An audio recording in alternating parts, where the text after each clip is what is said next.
funding Hezbollah, and firing missiles, by the way, earlier this year that carried the Hebrew message, Israel must be wiped out. Let's not forget that. Why is this happening now? Why didn't it happen before now? Because of the politics. Because if Democrats had heard this speech and witnessed that abstention last week, they would have been, here's the slogan, according to Eli Lake, that you would have seen, can't stop genocide in Syria, and we make Jewish homes in Jerusalem illegal. 500,000 Syrians were killed, and that's what we get, the message to Israel. This is appalling what has happened. All right, it certainly seems to have flamed the tensions just as we are coming off a presidential election in this country. And look at this. President-elect Donald Trump has tweeted. And you can see this tweet right here. In response before Kerry's speech, he wrote, "We cannot continue to let Israel be treated with such total disdain and disrespect. They used to have a great friend in the U.S., but not anymore.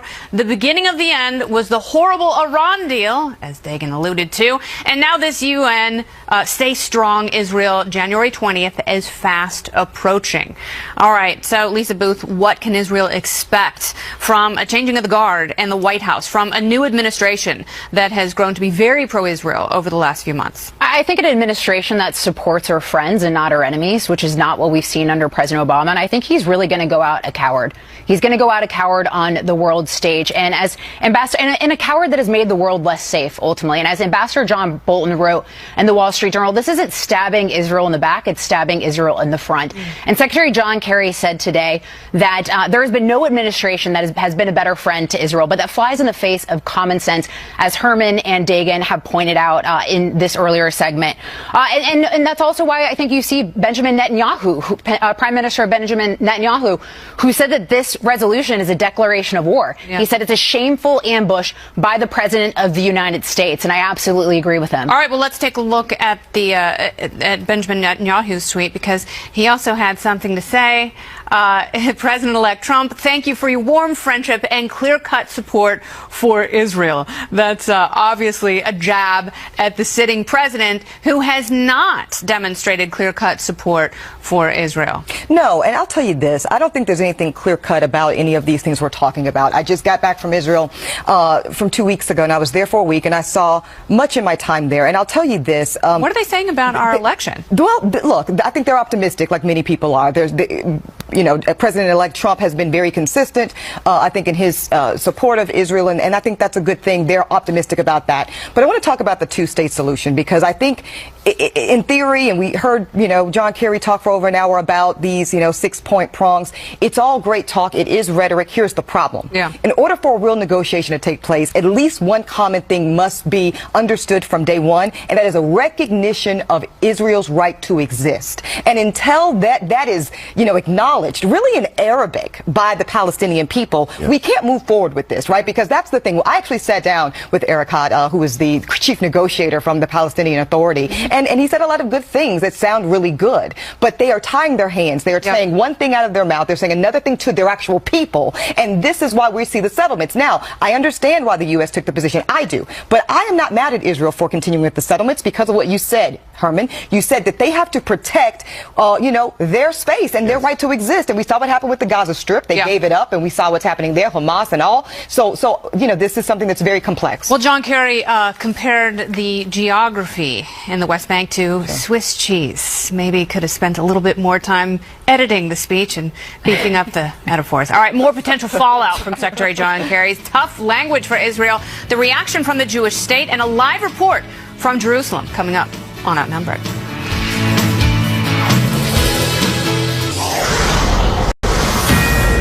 This is a Fox News alert. Secretary of State John Kerry defending the U.S. refusal to block a UN resolution that called Israeli settlements a violation of international law. In a very long speech to the State Department, wrapping up a short while ago, Secretary Kerry said the UN vote was, quote, in accordance with American values, and that a two-state solution is the only way to achieve a secure Israel. We cannot properly defend and protect Israel if we allow a viable two-state solution to be destroyed before our own eyes. And that's the bottom line. The vote in the United Nations was about preserving the two-state solution. That's what we were standing up for. Israel's future is a Jewish and democratic state, living side by side in peace and security with its neighbors. That's what we are trying to preserve for our sake and for theirs. The lady doth protest too much, methinks. John Huddy, live in Jerusalem with more. John?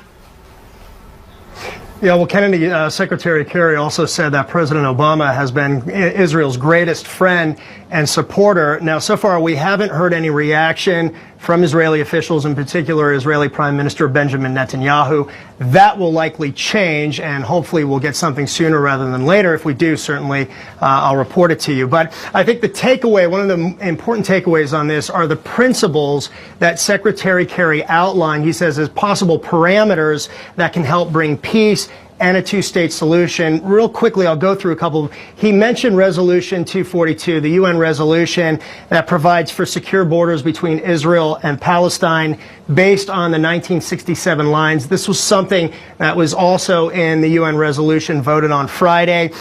He talked about a solution to the Palestinian refugee crisis, Jerusalem being the capital of both a Palestinian state and an Israeli state. That was an important point, and also satisfying Israel's security needs and ending the conflict and outstanding claims that will ultimately enable the peace talks, a peace process, and two-state solution. He said, Kennedy, that the two-state solution is in serious jeopardy because of the seemingly endless occupation and settlement expansion into East Jerusalem and the West Bank. That was really the focus of the bulk of his speech, and he defended the vote Friday, saying it was about preserving a two-state solution and that it was drafted by Egypt, and that while the U.S. said that it wouldn't block it if it was a balanced resolution, he rejected the claims that the U.S. was behind it. And that's what Israeli officials continue to maintain, that the U.S. basically orchestrated and drafted this. And a senior Israeli official told me Friday that the resolution is, quote, just the tip of the iceberg as far as U.S.-Palestinian collusion. Whether they stick to that hardline approach and stance, we'll see. We're awaiting reaction.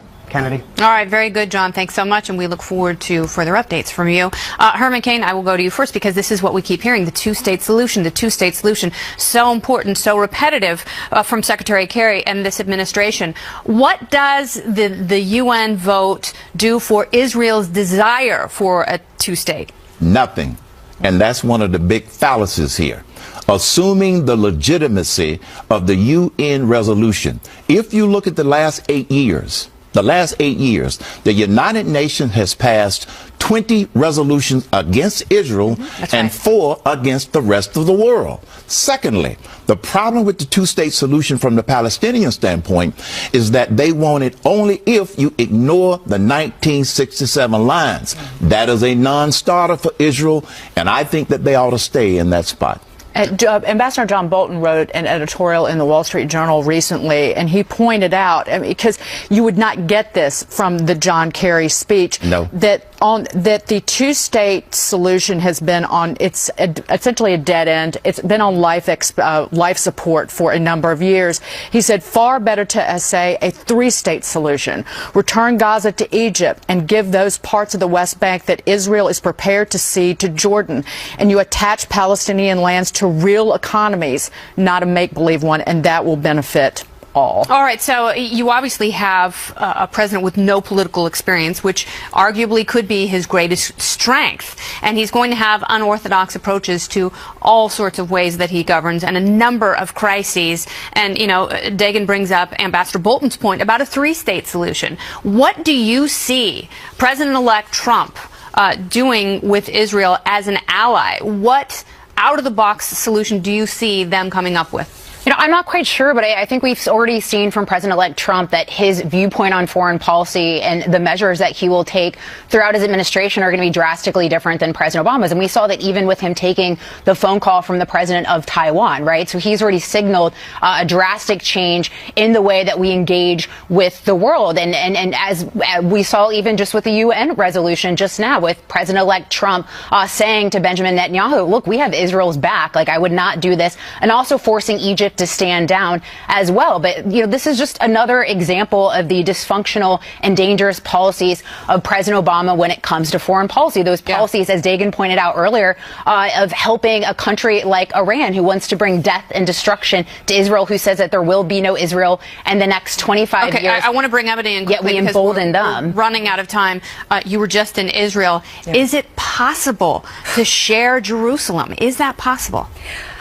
Possible, sure, in a theoretical sense, but from what I saw on the ground, I don't see it happening, and I think it's time that we get much more practical. I think we heard a speech today that was about theory and what if, and it's just not going to happen that way. I want to say this. You might not think President Obama's been the best friend Israel's ever had, but he did give them $38 billion, and I heard several Israelis say that they were appreciative for that component. Amen. All right, very good. Gave Iran $100 billion. We have a hard break coming up. Meantime, Secretary Kerry insisting the U.S., including the Obama administration, has always had Israel's back. Is that how Israelis see it? We will debate next. Oh, perfect.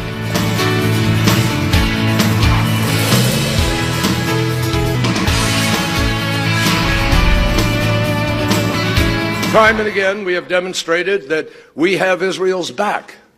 We have strongly opposed boycotts, divestment campaigns, and sanctions targeting Israel in international fora, whenever and wherever its legitimacy was attacked, and we have fought for its inclusion across the UN system. Such a fighter. John Kerry, it feels like the speech is still going on. Herman Cain. Well, what was your big takeaway from it? From the speech? Other than indigestion, what did you get from the speech? Indigestion, number one, and number two, they're trying to cover up a bad decision with a lot of rhetoric. Some of the facts may be correct, but them trying to explain it away is simply preposterous, as Dagan says. To quote Rick Grinnell, the former spokesman at the UN, U.S. spokesman, he was on Twitter saying, it's been decades of U.S. policy to push the parties to negotiate directly. And you had John Kerry stand up there and lecture Israel on land permit approvals. Right. Yeah. It was a lecture to Israel. And it highlighted how this administration, also the outgoing one, has turned its back on our ally. Well, absolutely. And can we just talk about, too, how the UN's priorities and the administration's priorities are an absolute joke? You have half a million people getting slaughtered in Syria, and this is the focus to tip the scales in favor of the Palestinians and their harm-only democratic ally in the Middle East. I mean, I think this is the very reason why President-elect Trump has been so critical of the UN as well. And I think he, coming in to his presidency after January 20th, is going to take a hard look at the UN and her role in the UN as well. If they cared about Israel and cared about our safety, they wouldn't have shipped those pallets of cash to Iran behind the backs of the American people. Or helping rebuild their economy as well. That was not a ransom payment, though. Remember. Thank you. The Iran deal was absolutely a disaster, and I've said that many times. I want to say this about the settlements. John Kerry, really said it, but he needed to say it much more plainly. Peace is not about these settlements. This whole thing, this is about good faith and operating in goodwill. And I understand, and Israelis will admit, at least they did to me, that they understand the controversial nature of settlements. But this is what they're saying. Yeah. We tried to do it on the up and up. We tried to do it according to international law. It failed us. And we see Palestine continuing to operate in bad faith. So to y'all's point, what is the incentive to then play by those rules? Indeed. So and I asked David Keyes that last point very directly, what will you say around this? And he said,